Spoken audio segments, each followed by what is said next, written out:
Dreams do come true. The Little Red Record Player.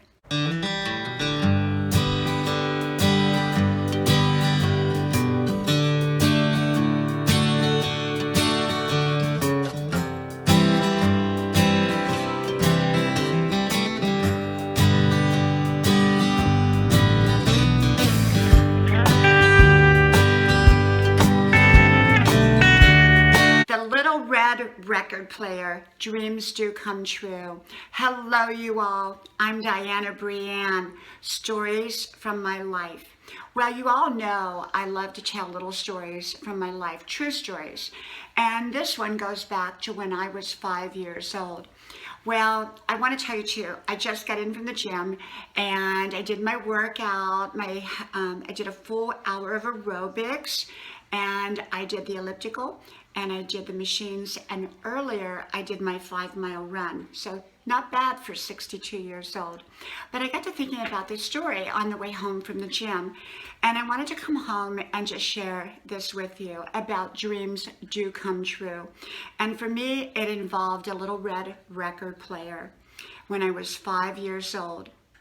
Well, going back that far, we lived in a very small southern-like town. And in that town, there were 3 classes of people. The rich people, which really weren't all that rich, but they looked rich compared to the poor people. The poor people and the dirty necks. And the poor people kind of looked down on the dirty necks, and the rich people kind of looked down on the poor people. And we were the poor people. And so on one side of where our house was the rich people. And on the other side was a little white church that I got perfect attendance in at 5 years old. And I got a little cross, and I still have that cross to this day. And then on the other side of the church were the dirty necks. And whenever the wind blew, the garbage from the dirty necks would come into our yard, or the smell from their garbage would come in. So we didn't like that. And in this little town was a little bank, a little old-fashioned movie theater, a little pizza parlor, and let's see, a little gas station and a couple bars. And that was it. That was it. We had a railroad tracks, and there was a hardware store. So anyhow, my little friend, the rich little boy that lived next door, they got a brand new Chevy Impala every year. Well, we drove this old banged up car that sometimes only went in reverse. And we would have to take that old car up to the courthouse steps to get in reverse, to get our commodity boxes of food. And that was back before food stamps. And they used to give us flour, milk, eggs, cheese, things like that. And we really, we used those commodity boxes. We depended on those. And so anyhow,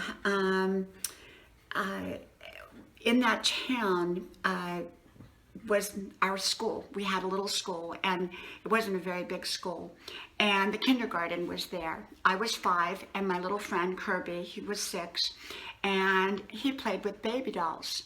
And he had the nicest baby dolls. He had all the Barbies, and I had one Midge, because Midge cost $2, and Midge was Barbie's cousin. We couldn't afford a Barbie. He had all the Barbie dream houses, the Barbie cars, all of that. So I used to go over to his house and play. So he became my boyfriend. And the bullies would make fun of him and taunt him on the way to school. So I used to defend him. So we used to walk to school every day, and we would pass the hardware shop, which was by the railroad tracks, and the bullies would follow us. But we would all stop at the hardware store, in front of the hardware store, and in the window was this little red record player. And it sat there forever. And we made up these big elaborate stories about how we were going to end up with this record player. I had this big elaborate story that my mother and father were going to come over there and buy it for me.